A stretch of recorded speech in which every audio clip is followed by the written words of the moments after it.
இத பத்தி தான் மாஸ்டர் ஜிராயா சொல்லி அனுப்புனார் போல இருக்கு. நைன் டைல்ஸோட சக்கரா நருட்டோட உடம்ப விட்டு வெளியேறும். அவன் உடம்புக்குள்ள இருக்கிற அந்த பீஸ்டுக்கு ஏத்த மாதிரி அவன் உருவம் மாறும். Nine tail ஃபாக்ஸோட ஸ்பெட் Lok.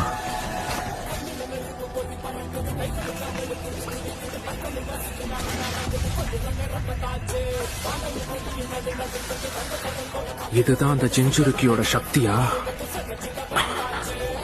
அதனாலதான் அவனோட ஒவ்வொரு அடியும் இட்டி மாறி விழுந்தது.